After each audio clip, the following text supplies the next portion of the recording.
Hey guys, one quick announcement for today's show, and you might have heard this already, even in today's episode, but I have an awesome opportunity for you guys. Once in a lifetime, you have the opportunity to have dinner with myself and a covert CIA operative. That's right, an undercover spy. My guest, Andrew Bustamante, has been gracious enough to offer himself up as guest for a dinner with myself and one lucky audience member. So if you want to sign up for that, make sure you hit the link in the show notes below. As well, you can go to Instagram and hit the link in my bio at The Hard Thing Podcast. This is first come, first serve, and there's only one slot. So whoever signs up first will have the opportunity to come to Utah and have dinner with myself and Andrew Bustamante. It's an exciting opportunity. It's one that you'll be able to brag about to your friends of being able to sit down, having dinner with an undercover secret agent. So don't waste any time. Go ahead and sign up in the link in the show notes or go to Instagram at The Hard Thing Podcast and click the link in my bio and you'll find all the relevant information there. So look forward to having dinner with you.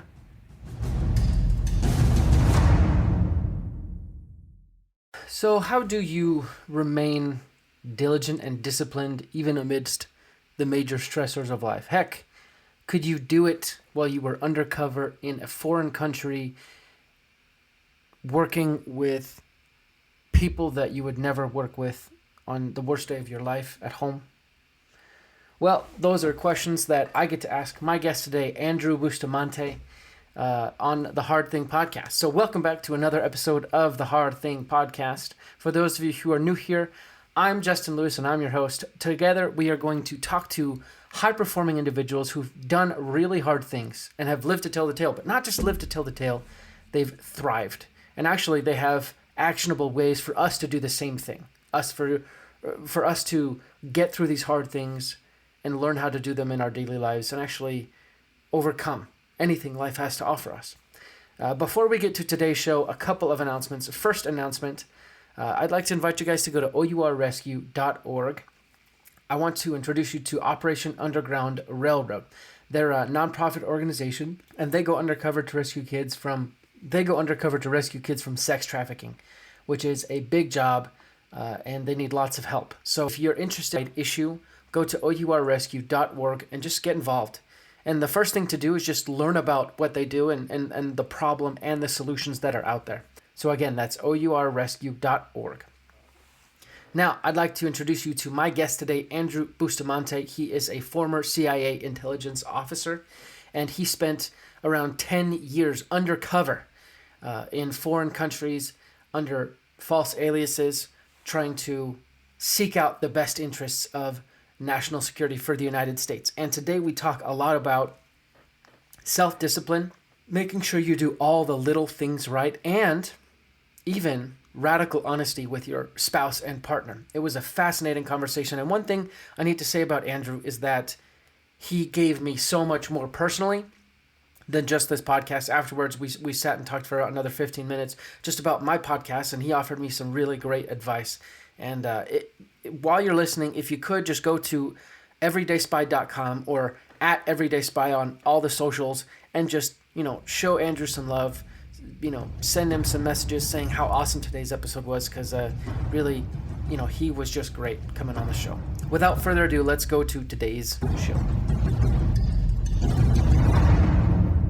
All right, well, thank you for coming on the Hard Thing Podcast, Andrew. I'm excited to have you here and have this conversation with you. Yeah, absolutely, Justin. I'm excited to be here, man. I love what you do. I love where this podcast goes, and anything I can do to contribute is my pleasure. Man, that's so nice. Well, before we do that, let's get to the show. Let's talk about the question that I ask every single guest. Andrew, what's the hardest thing you've ever done? So it's funny, people often classify hard things in different ways. And I would love to have some super sexy TV show, example of how I had to dodge terrorist bullets or escape foreign custody. But honestly, man, the hardest thing I've ever had to do was make the decision to leave CIA. I'm an ex-CIA officer. I'm a former covert intelligence officer. And I dedicated more than a decade of my life to serving the American people. And it was hard, man. It was really hard when I had to choose to step away from all that. And I was choosing to step away because I wanted to grow my own family. I wanted to dedicate myself to my children and dedicate myself to my wife. My wife is also former CIA. We met at CIA. And that was, she was stellar in her job. I was doing successfully well in my job. And that was a hard call. But I think, many years after the fact, it was the right call. Wow. Making a decision like that can't be easy because essentially you're maybe for other people changing careers or making large decisions might not be as difficult just because they still have their family life. But from what it sounds like, when you're undercover, it's a lot more time intensive, and so you're kind of having to reprogram a lot more of your life. Is that right? Yeah, that's a big part of it. Is you're really investing yourself. We all invest ourselves into our own lives, into our everyday lives, our family lives, our personal lives.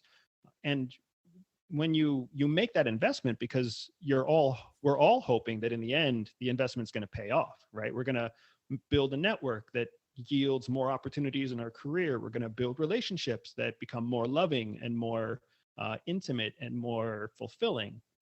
We're going to build a financial legacy. That's why we invest. So it was when I started with CIA, I'm investing in this undercover identity.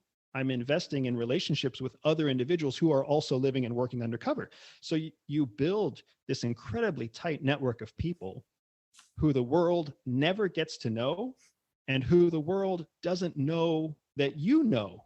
So it's a kind of a mind-bending concept, but these undercover folks who are all connected to each other, and we intentionally break all contact with the outside world, it becomes this small little echo chamber where everyone you know and everyone you care about, nobody on the outside even knows that you're connected. So stepping away from that means you are actually starting over again. You have none of the people you had before you went in and none of the people that you had while you were on the inside. It's a completely new blank sheet. Wow. I never really thought about the fact that, and most people probably are like me, they don't think about this, but when you leave an undercover situation, all the relationships you had, you can't reach out to them again. And from what it sounds like, even while you're in there, it can be a very lonely position. So what sort of things did you do during, before, and after to really help yourself not just cope with the loneliness, but thrive, I guess? Yeah, it's funny. Loneliness is a great word for it. And one of the first lessons that we learn at CIA is how to cope with loneliness, and more specifically, how to identify the difference between loneliness and aloneness, right? Because they're not the same thing. Loneliness is a place of lack. You're lacking connection, you're lacking support, you're lacking encouragement. Aloneness is not a position of lacking at all. It's a physical state of just simply being alone. I would argue that most people probably strive to have more alone time. Get my boss off my back, get the kids out of the room. Yeah. I just need some peace and quiet, right? We Yeah. want to be alone, but there is nobody out there who wants to be lonely. Loneliness is a terrible thing. So CIA knows that when they send an undercover covert operative abroad or undercover or into alias, they will face a lonely time. And the goal is to get that operative to understand that the choice they're making to conduct the mission is a choice to be alone. It is not the same thing as being lonely. So to get us through that exercise or get us comfortable in that alone space, they give us a number of tools that really at their core, they're tools that center on self-discipline. And if you can be disciplined about how you carry out your day, how you carry out your tasks, how you execute your operation, if you can be disciplined about simple daily activities, then those simple daily activities compound to much larger success. And essentially, the key to any covert operation is a series of small successes that come from self-discipline. Wow. Do you have any kind of example of what those simple daily acts might be, or does it not really matter what exactly they are? Yeah, so let me give you a story. Let me give you an example, right? So there's a lot of stories I can't tell, so forgive me in advance for being kind of vague about the details. No sweat, no But sweat. so I was executing an operation in Southeast Asia, and if you've ever been to Southeast Asia, or if you've ever known someone in Southeast Asia, it's a great place if you're looking to party as a backpacker in college. Mm. But otherwise, it's a hellaciously difficult place to be. It's hot, it's wet, it's corrupt, it's Wow. poor. Like, it's not an easy place to exist. Like I said, unless you're just kind of partying in a hostel with a bunch of Swedish girls, then it's a fun time. Right. So I'm trying to execute this operation in Southeast Asia, and I'm going to be there for weeks in an identity that's not my own identity, trying to do something that's illegal in that country and illegal against the target country. And I'm trying to do it all without disclosing that I'm a US citizen or that the US government is behind the operation. So right away, you've kind of got stress because you're lying to everybody. I had to lie to my family and everybody here about where I was going and why I was going there.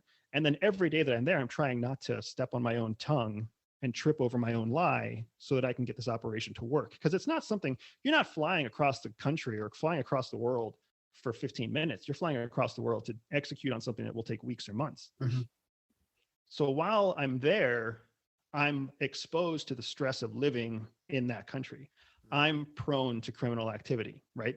I'm the target of pickpockets and thieves and prostitutes and organized crime. I myself am alone. I'm not there with like a bodyguard or, with anybody else who's watching my back. So I'm also kind of figuring out how to exist in a country where I don't speak the native language, how to exist in that country and live out my cover identity while I'm there. So what does life look like for someone who is supposed to be who I'm trying to be? But then how does life look for someone who I actually am, a covert operative living and working abroad? And all of these stressors can result in poor eating habits, late nights, substance abuse. They can result in poor eating habits, getting out of shape, you name it, whatever people face in their daily life when they face stress, all of those things start to pile up. I don't have, and no covert operative has the freedom or the flexibility to let themselves take on that stress that way. So we have to combat it. So one of the things I had to do was build a routine based in self-discipline that allowed me to maximize and optimize my mental and physical capacity each day while I executed towards that operation. Keep the weight off, eat healthy food, maximize my personal safety, right? So if you're tracking with me so far, just give me a little bit of feedback that it makes sense what I'm saying so far. No, it makes perfect sense.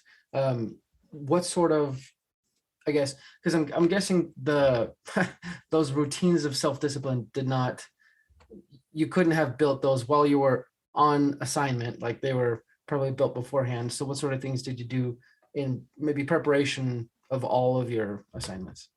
Yeah, so you're right. We build our routines before we go on assignment. Mm. But what's interesting is we can't actually execute the routine before we go on assignment because the routine is built for the stressors of the assignment, not built for the stressors before you depart. Whoa. It's kind of mind-blowing. Yeah, so sitting in my comfortable apartment in Northern Virginia is completely different than sitting in a sweltering, non-air conditioned hole that smells like fish sauce when you're somewhere in Southeast Asia. Totally different environments. So some of the stuff I did, right?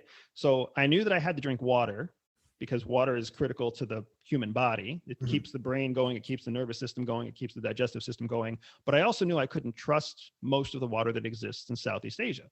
Even the bottled water can't be trusted because it's a racket. It's a racket to basically refill dirty bottles, like dirty water bottles, refill them from a hose, recap them, reseal them, and then resell them as if they were new bottles. Everybody's trying to survive down there, and that's one of the tools they use. It's common in India, common in Southeast Asia, common in China. So I knew I had to take steps to actively kind of filter my own water. But you drink so much water, a filter isn't really a feasible solution. We're not like hikers trying to make it through a liter of water a day. Right. We're consuming much more than that. So I actually had to use iodine tablets.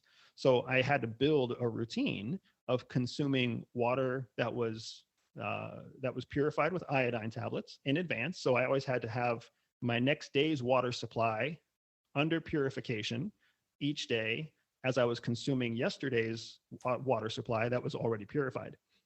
So that was something that I was doing. But the core of how that applies to everyday people is that I knew first and foremost that water was critical. I had to purify my water because if I didn't have clean water, I was going to get sick. Some of the worst illnesses in the world are waterborne illnesses. I was going to get dehydrated. Once you get dehydrated, you run the risk of mental break, physical break, collapse, etc. So I was treating my water with iodine with the objective being to maximize my consistent hydration throughout the day. Because as long as you're hydrated, I mean, you can take on immense amounts of stress when your body is properly hydrated. That's interesting.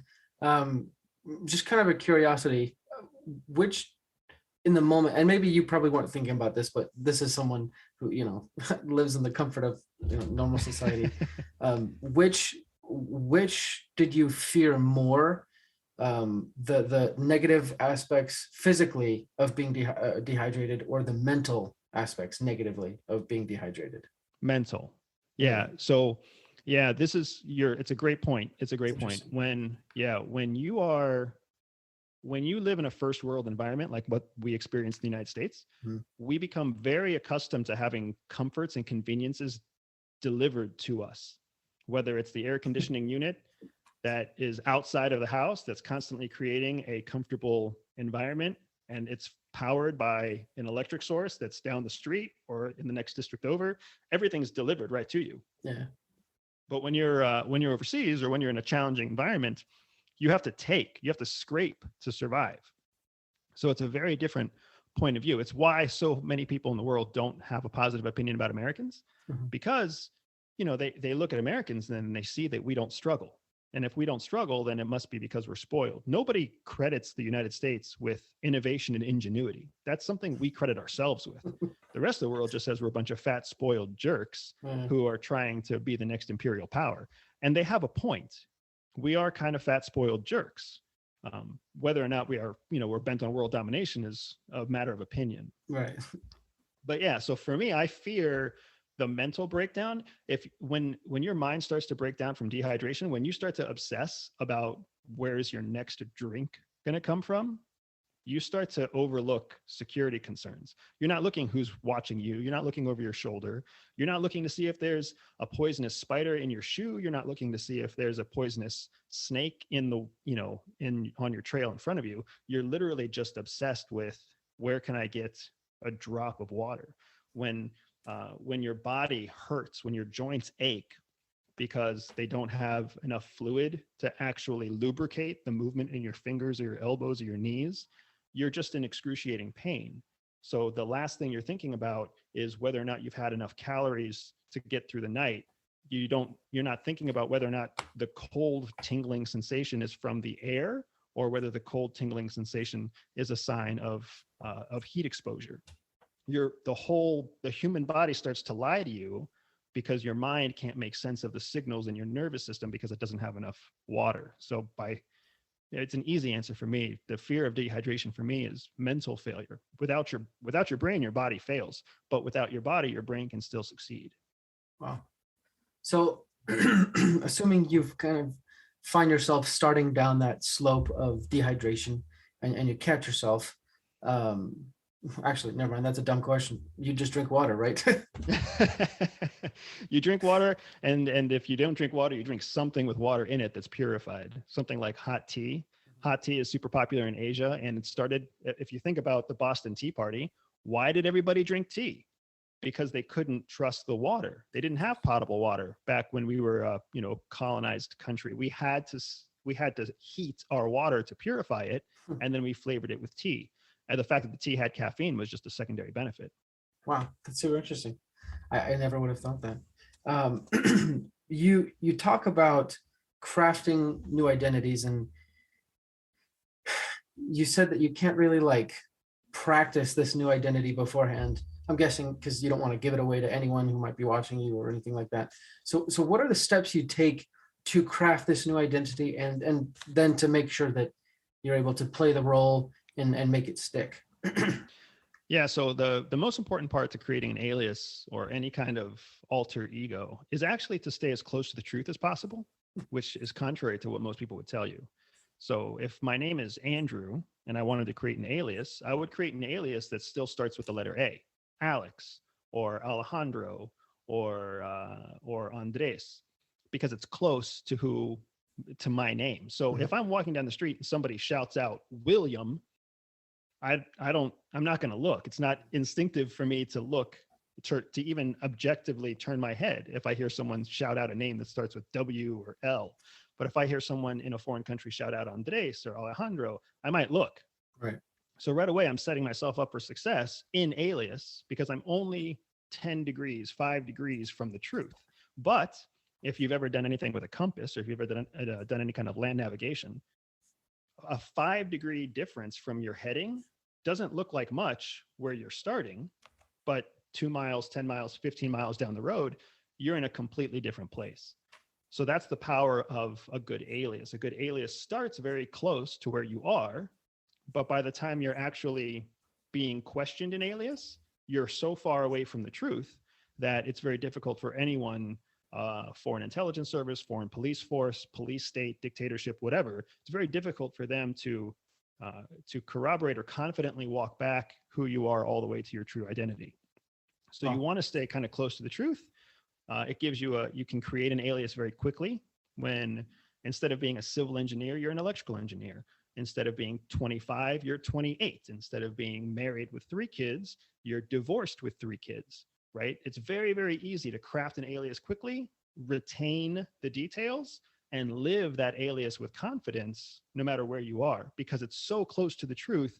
Even if you do make a mistake and slip up, it's easy to explain, oh man, I did say I was married, but I was divorced. And nobody's going to second guess, and no one's going to think that you're a spy. They might think that you're, silly or forgetful or not reliable or who knows what, but they're never going to think you're a spy. Did they ever, and I'm just really curious just because I've only had one other opportunity of talking to a CIA intelligence officer or agent. Did they ever give you any acting classes or anything like that to make sure that you were able to kind of be a different person, or is it more so you keep your normal personality and you just change the various facts about yourself? That's another good question. They don't give us acting classes. There's no thespian Right. training. But what they do is during the recruitment process, as they bring us in, they're constantly vetting us for our ability to suspend disbelief. Is essentially what acting is. Yeah. So you'll almost every covert operator you meet will have a background in the theater arts somewhere. They've either acted or they have done like musicals or they've done something where they had to play a role that wasn't them.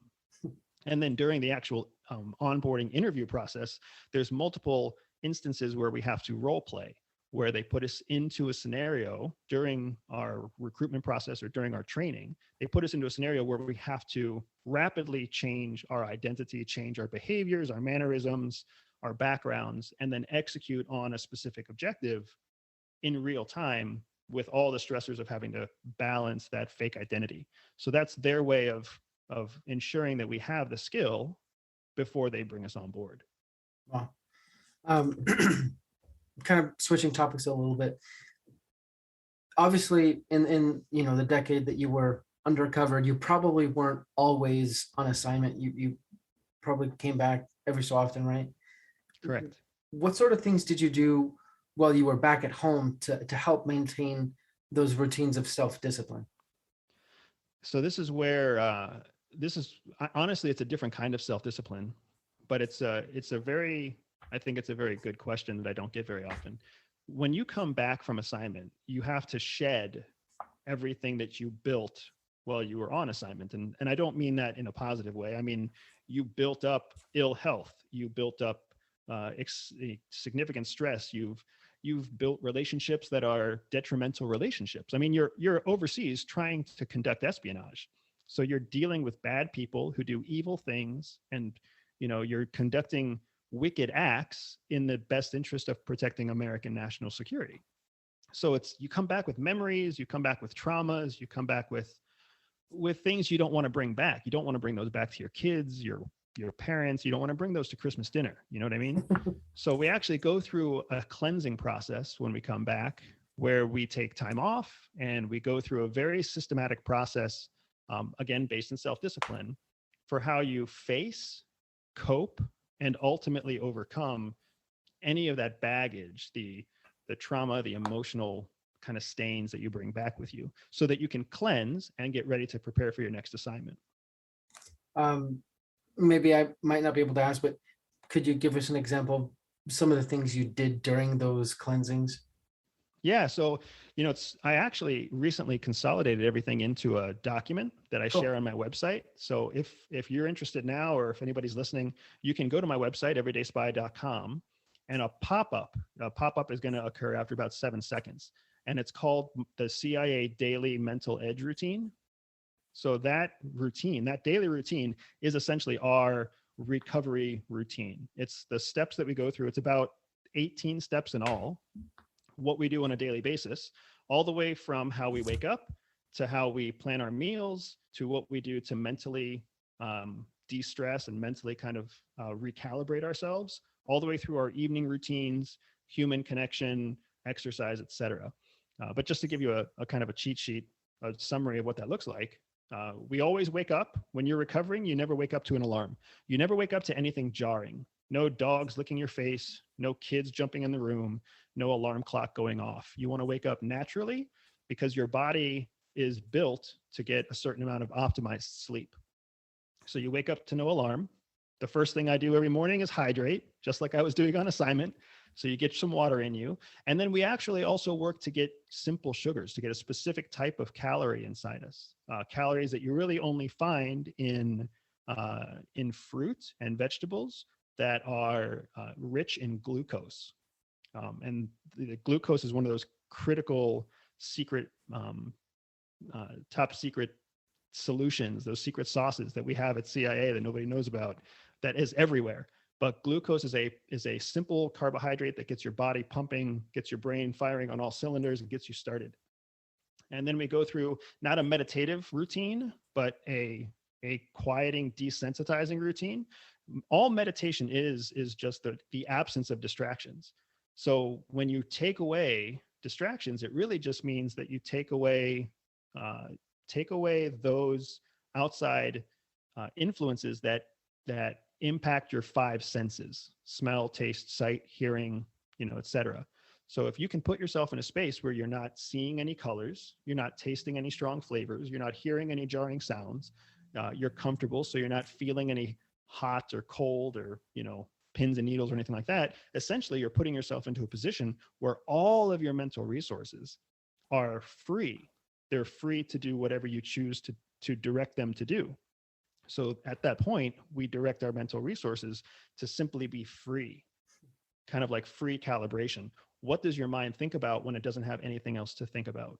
When you're in a recovery place, that's when you get your best reflection time. You can reflect on the activities you just did abroad. You can reflect on your health. You can identify priorities of what you need to do next to help your recovery. But for everyday people like you and me, living in the comfort of our home, that's also the same time when ideas start to happen.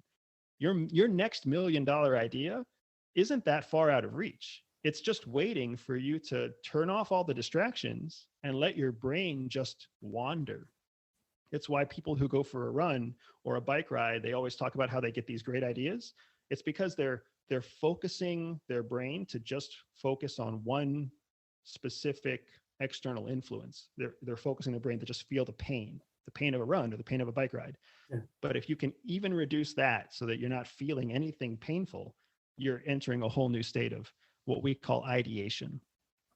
So those are just a few of the things that we do to kind of help us recover, but also a few of the things that I still do every day in my daily mental routine to keep my brain sharp, my business successful, and to keep my mind and body performing as at the highest level that I can get them to perform at day to day. That no alarm tip or hacker step or any buzzword that anyone wants to use, but that one seemed almost the most interesting to me, and I guess that one works the best in strategic time periods? Because obviously, we each have different responsibilities and things. So, or do you still not wake up with an alarm or anything like that? I don't wait. So every day I wake up to no alarm. Some Wow. days, yeah, some days it's more jarring than others, right? I have Yeah. an 8-year-old and I have a 4-year-old. So Right. anybody with kids knows what I'm talking about. Sometimes they wake up first. Hmm. And when they wake up first, what's been nice is my children have grown up their entire life with me and with my wife, not living a standard lifestyle. We travel the world, we take private intelligence contracts. Like this is our life. We don't go to school, we don't go to work. There's no 5:30 alarm that goes off and everybody has to eat cereal and put on their uniform and get out the door by 7:30. That's not our life. So my kids generally wake up with no alarm on their own too. Wow. So it usually looks like about 9 or 9:30 every morning, everybody kind of comes to wakefulness, but nobody's in a bad mood. Nobody's angry or rushed or anything else. So my son goes to his couch and he'll read his own books, and my daughter will go to the playroom and she'll play with her Legos. And then my wife and I, sometimes we wake up 10 minutes before them, sometimes we wake up 10 minutes after them, but we all just kind of wake up, and the sunlight helps to wake us up. If there is something jarring, if somebody's ill or if somebody, falls out of bed in the middle of the night, those things happen. But the vast majority of our life right now is no alarm clock, natural circadian rhythm kind of thing. Wow. That's really, really cool. And just curious, do your kids, are they homeschooled? It sounds like they have a kind of personal curriculum. Correct. Yeah. Personal curriculum is probably the best way to describe it. We do homeschool according to, formal schooling versus homeschooling. Mhm. We're homeschool Yeah. parents, but our approach to learning is more of an unlearning. We try to break all of the Western traditions of formalized structured learning, and instead we do what's known as unstructured child-led learning. So whatever our kids are interested in, we just go as deep as they want to go into that topic, which is why my son can tell you all day long about medieval swords, but he still struggles with, counting and doing math with 3 digits. Wow. See, that is so interesting to me, honestly. And maybe I've been corrupted by podcasts, but I I don't have kids yet, but I definitely am leaning way more towards homeschooling and exactly this approach, because I feel like, I hate to say it, but I think schools, they teach you what to learn, but they kind of destroy your love of learning. I don't know if you saw this, but in high school, in English classes, you read all these books and whatnot. And then I remember after high school, I was in my parents' basement and they had kind of this bookshelf, and I was like, I need something to read. Like I've read all the books that I like reading, all these fiction books, because I'm a big fiction nerd. But and then I found they had a book of Hamlet, and I was like, huh, maybe I'll just read this. And I went and read it, and it was infinitely more interesting than reading it in English class. And I was like, why was this so much more interesting? And I think it was just because I was looking for something. I was trying to explore myself. And so I guess this is all leading up to the question of like multiple questions. First question, how does homeschooling like this work uh, in a sense where if they do want to go to post-secondary education, they're lined up to do that? And then two, how did you guys get into it, and how do you kind of manage it? Sure. So let me answer those two questions in reverse, if you don't mind. Sure. So to answer your second question first, we got into it because when my wife and I, like I said, my wife is also ex-CIA. We were what's known as a tandem couple. So we were sent on assignment together. So we were each other's kind of support unit, our backup, our right-hand man for one another. And that made us a power couple for CIA, because they could Yeah. send us out and just kind of fire and forget that we even exist. Yeah. But for each other, for us, we knew each other and we knew each other's operating styles intimately. So we could almost work hand in glove without coordinating our operation in advance. We always did coordinate, but we didn't necessarily have to. So what we found is that the vast majority of the world actually isn't educated in a formal structure. The vast majority of the world is homeschooled. They learn through the school of hard knocks. Mhm. Children outside of the United States and outside of the Western world when they're not forced to go to school at 7 a.m. and they're not forced to learn 5 topics and they're not forced to go home at 2:30 or 3 o'clock to an empty house or a house that has one parent who's like frustrated because they don't get a full workday in. Children overseas, they still love to learn. They love to play, true, but they also love to learn. And when you have the at the apex of loving to learn and loving to play, you have some incredibly innovative ideas that come out. For example, nobody talks about Cuba as an innovative place, but Cuba is one of the most innovative places in the world. And it's because of their poverty. It's because they don't have a whole lot of structured bureaucratic requirements that they've been able to basically keep the world's oldest fleet of cars running with new technology that they've invented in their own island, right? Turkey is another country. Nobody thinks of Turkey as being innovative or ingenuitive. Turkey is one of the most incredibly innovative cultures when it comes to business and trade that I've ever seen. People can make a business that works and they can grow their business quickly and they can make their business support each other's businesses like in ways that we've never seen in the West when it comes to bartering, payment plans, credit, debit, like truth to advertising. It's an amazing place when you see what happens when you don't force everyone to learn the same structured way. On the flip side, look at the countries that do have the most structured education: China, Japan, Korea. In these places, you suffer from a lack of innovation. China steals the world's IP, intellectual property, because they can't invent anything of their own, right? Japan can make anything hyper efficient, but they can't create anything new. They just take someone else's system and they make it better. The same thing happens oftentimes in Germany. They take someone else's system and they make it better, but they can't create their own system. They can't create their own process. And that's also why you see massively high suicide rates among students in Japan, Korea, Germany, and China, because these students are under so much pressure from society, not just mom and dad, because if they don't succeed in school, they will never succeed in life. I'm sitting here looking at you, and we live in a country where we don't have that kind of pressure. But I also know we live in a country where I would say almost every adult would agree that they were more successful after school than they were ever successful in school. We don't define ourselves by our accomplishments in school. We define ourselves by our accomplishments out of school. So when my wife and I saw this happening all over the world, all it did was tell us there's no reason for us to delay our children's achievement. Let's just give them the space, the resources to achieve right away.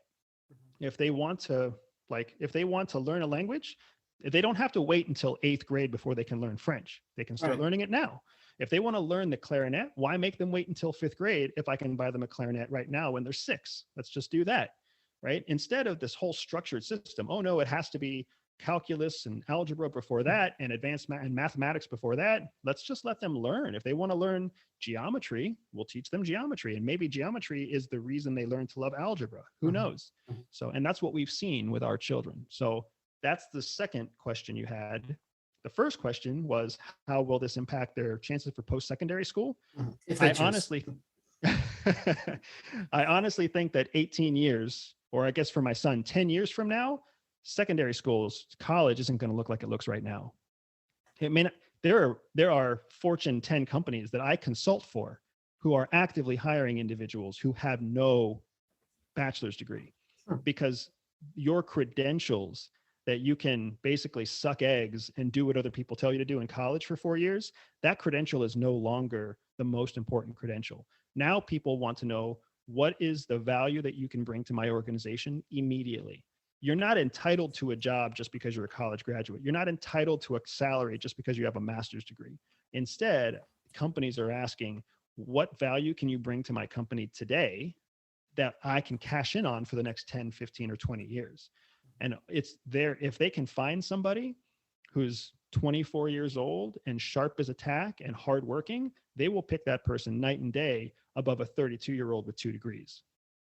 I couldn't agree more. I think, I got a degree in general studies with an emphasis in business, and so far it hasn't done jack diddly squat for me, you know. And it's funny, my when I was going through college, I had an opportunity to buy a condo with a friend, and we've both been interested in real estate, and I wanted to buy this condo, but it was outside the living boundaries for the school I was attending, right? And I had promised my parents that I would finish college, and I'd made that promise, and that was literally the only reason why I was finishing college. And for some reason, maybe I just wasn't thinking innovatively enough, but I didn't think, oh, you could transfer to a different school with less requirements. But but fast forward, I have a degree. My friend does not have a degree, but he works as a developer, earning way more than me. He is on his, he's upgraded his house 3 times to, a much larger house. Obviously, this depends on what you value, but I guess I'm trying to say that we used to think of college degrees as, this golden ticket, but I think now we're coming back to the reality of your golden ticket is who you are as a person. And I think companies are trying to evaluate for that, trying to figure out, can this person do the job right away? Can this person learn new skills that will help us down the road? And can this person just build up the culture completely? And I think that's just the best way to do things as a whole. You know what I mean? Yeah, and you're exactly right. It's an economics question at its heart, because if you put yourself in the shoes of any company, a company knows that if they hire somebody with 3 degrees, or if they hire somebody with a master's degree, that person's bringing with them probably $110,000 worth in debt. Mhm. Somebody that's carrying $110 or more thousand dollars in debt is going to expect a certain minimum salary.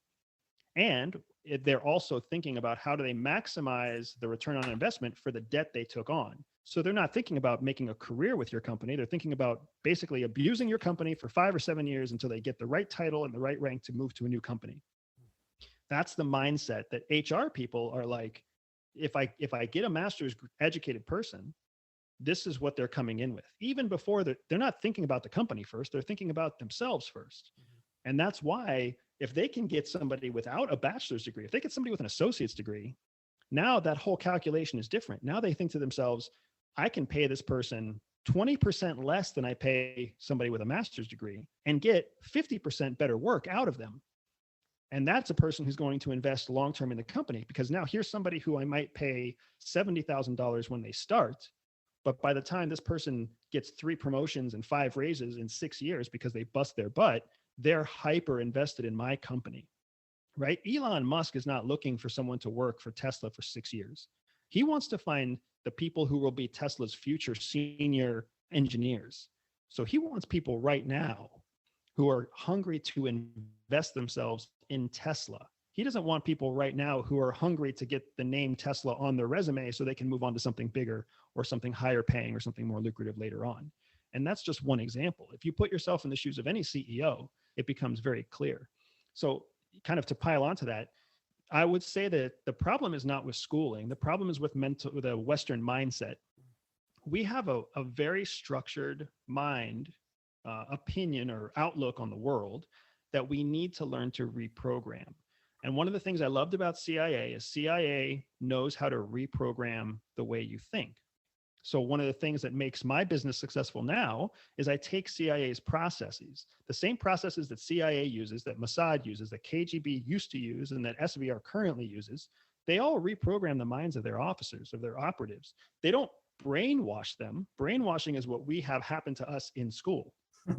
Instead, they deprogram using a tool called neuroplasticity.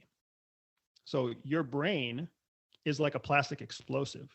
It can be changed, just no matter how old it is. You can actually physically change the mental links and connections inside your brain. It's a process known as neuroplasticity.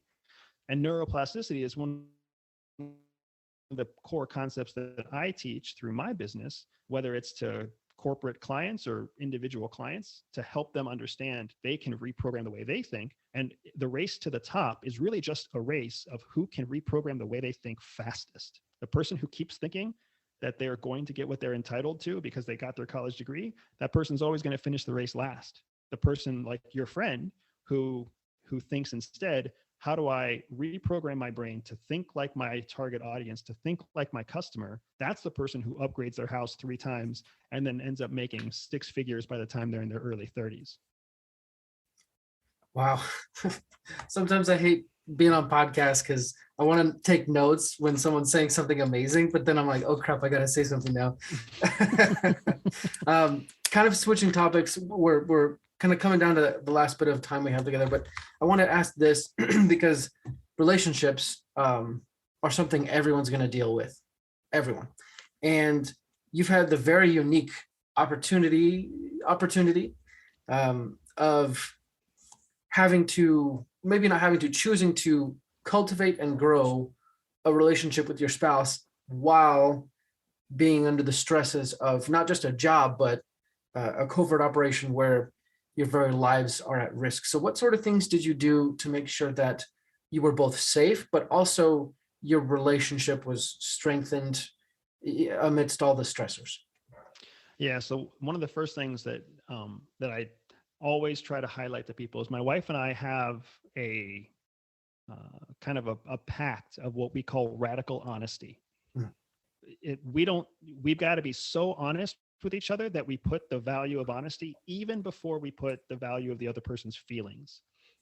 So when you're overseas or when you're on operation and sex, as an example, comes into play, because either a target takes you to a brothel, or you take a client to, or you take a target to go meet with a prostitute, whatever it might be, the world is a very sexual place. And American marriages are usually kind of asexual. We don't like to talk about sex. We don't even like to talk about sex with the person we have sex with. We feel guilty talking about sex. So this, with radical honesty, that was the tool that my wife and I were able to use for each other. Anytime we ran into one of those scenarios where sex was involved or human sexuality was involved in an operation, somebody hitting on me, somebody hitting on my wife, a target that I had to hit on, a target that my wife had to hit on, whatever it might be, we had to have this open conversation where we're like, hey, here's what I'm doing, here's what I'm saying, here's why I'm saying it, here's the truth. Like, it sucks. It sucks when your wife says, I've got to go after this target who is actually very attractive. They're very charming, they're very wealthy, they're very powerful, whatever. And you're kind of like, that does suck because I'm not any of those things. But I trust you because I know you're going to tell me the truth, and I know we got to do what we got to do. So radical honesty has come with us all through parenthood. It's even serving us now as business owners when we have a concept or a product that I want to develop that my wife doesn't want to develop, or if we're working on a project where I want to take it one direction and she wants to take it another direction. We never have to go to bed wondering like, oh, is my wife really telling me the truth? I always know, no matter how uncomfortable the truth is, radical honesty means that she's going to tell me. We also sometimes call those difficult conversations. We have difficult conversations. So as we had our first and second child, there was always a difficult conversation, right? Who's gonna be the main breadwinner? Who's gonna take care of the children? Every time we try to move to a new city or a new state or go to a new country. Right now we're in Portugal, spending the winter in Portugal. We always have to have those hard conversations like, hey, are we going to tell people where we work? Are we going to not assimilate into the local culture? Are we going to try to connect with expats? If we do connect to expats, are we going to tell them the truth? Are we going to, be a little bit more under the radar? My wife might say, oh, Portugal's a great example. She was really looking forward to coming to Portugal for lots of reasons. I had my own reservations. And I was like, babe, I don't know how I feel about going to a country that was just, essentially a dictatorship, 25 years ago or 45 years ago. I don't know how I'm going to feel, meeting people and assimilating myself to their restrictions during the COVID pandemic. Like, what is that going to look like? Is that going to look like freedom, or is that going to look like we're voluntarily opting ourselves into a very bureaucratic process?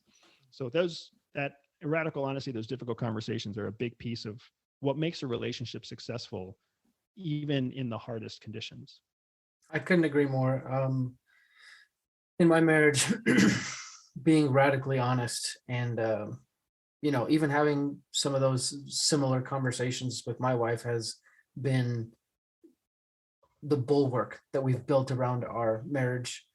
Because, with every marriage, there's going to be forces, external and internal, that, want to tear you apart and whatnot.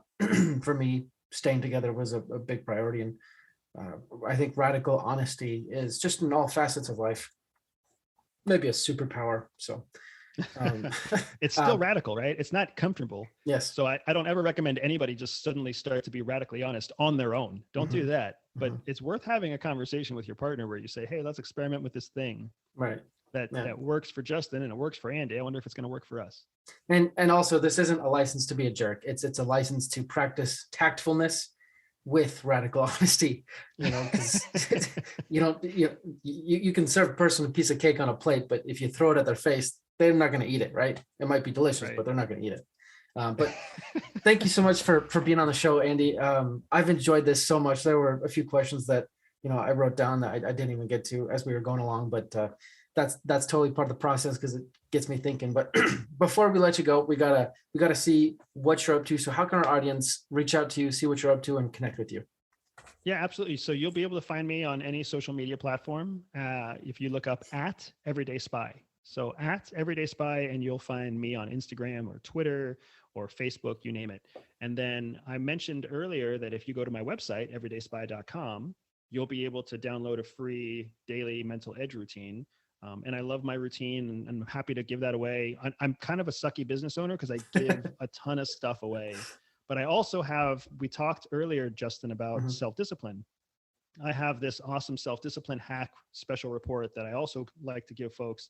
And if you go to everydayspy.com/self, SELF, everydayspy.com/self, you'll have the opportunity to download the ultimate spy self-discipline hack. And that talks a lot about how we use glucose and how we use actual step-by-step daily instructions to maximize what's known as self-discipline, which is really just a matter of willpower and energy and focus. So it's a really a helpful tool for anybody out there who's looking for a reason to increase their self-discipline. Excellent.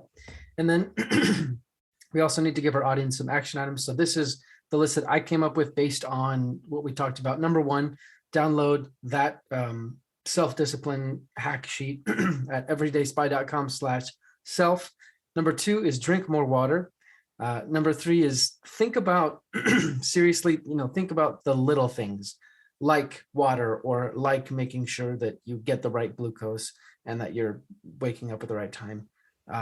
Number four is be radically honest with your partner. Did you want to add to that list at all? I would, let me refine it a little bit further, because I'm personally a big fan of very clear action items. Perfect. So I don't want to be the guy that tells people drink more water. That's the kind of person that just gets a piece of cake thrown in their face, right? Exactly. So here's my exact step-by-step. And I guarantee you that if you do this tomorrow morning, you will want to email me and tell me how awesome it is. I want you to drink 500 milliliters of water, 500 milliliters, so half of a liter, or basically one normal water bottle. Drink that first thing in the morning, immediately after you wake up. Drink it so fast, it's mildly uncomfortable. Don't choke yourself. Don't waterboard yourself, but get that water into your system as fast as you reasonably can. And then wait 15 minutes. Don't eat or drink anything else. Wait 15 minutes. And then I want you to eat a piece of fruit. Any fruit you like, any fruit that's in the house. It has to be raw fruit. It can't be applesauce or mango juice. It needs to be a piece of fruit as it came off the tree. A banana, an orange, a handful of strawberries, a handful of blueberries. I don't really care, but you want to eat about 4 to 7 ounces of fruit. Wait another 15 minutes, and I guarantee you that you will feel 30 minutes after waking up, you will feel more awake, more alert, and more physically strong than you would if you had woken up, eaten a full breakfast, and drank a cup of coffee. Your entire body will be running on all cylinders after 30 minutes if you do those two things within 30 minutes of waking up. Wow, that's so awesome. All right, listeners, you have an experiment to try, and you have to send your results to @everydayspy. Let him know how awesome you feel, and also just reach out to him and tell him thank you for being on the show. I will put those show notes up. I will put those action items in the show notes, as well as how to reach out to Andy. But thank you so much, Andy, for being on the show. I've enjoyed it so much. It was a fun conversation. So thank you so much. My pleasure, Justin. Take care, man. Keep doing what you're doing. For sure. Thank you for listening to today's podcast episode. I don't know where you're listening to this episode. Maybe you're running on a track somewhere. Maybe you're folding laundry. I like to fold laundry. Or maybe you are cleaning your garage. Maybe it's the middle of the night and you just can't sleep. Wherever it is that you're listening to this, I want to say thank you. In some cosmic way, we are connecting, you and I, through these airwaves, through these internet energies. We are sharing our lives together.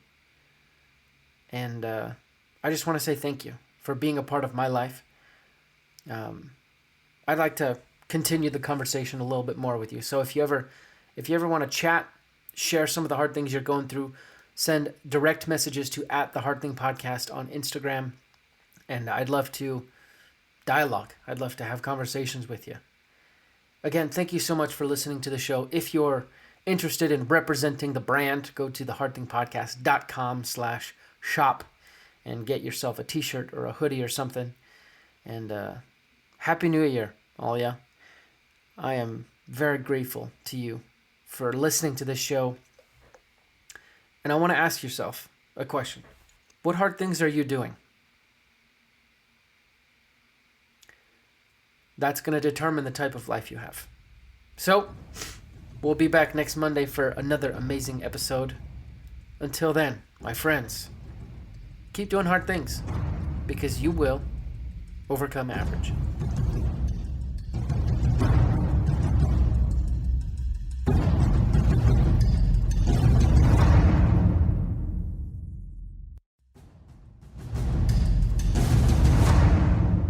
Hey guys, one quick announcement for today's show, and you might have heard this already, even in today's episode, but I have an awesome opportunity for you guys. Once in a lifetime, you have the opportunity to have dinner with myself and a covert CIA operative. That's right, an undercover spy. My guest, Andrew Bustamante, has been gracious enough to offer himself up as guest for a dinner with myself and one lucky audience member. So if you want to sign up for that, make sure you hit the link in the show notes below. As well, you can go to Instagram and hit the link in my bio @thehardthingpodcast. This is first come, first serve, and there's only one slot. So whoever signs up first will have the opportunity to come to Utah and have dinner with myself and Andrew Bustamante. It's an exciting opportunity. It's one that you'll be able to brag about to your friends of being able to sit down, having dinner with an undercover secret agent. So don't waste any time. Go ahead and sign up in the link in the show notes or go to Instagram @thehardthingpodcast and click the link in my bio and you'll find all the relevant information there. So look forward to having dinner with you.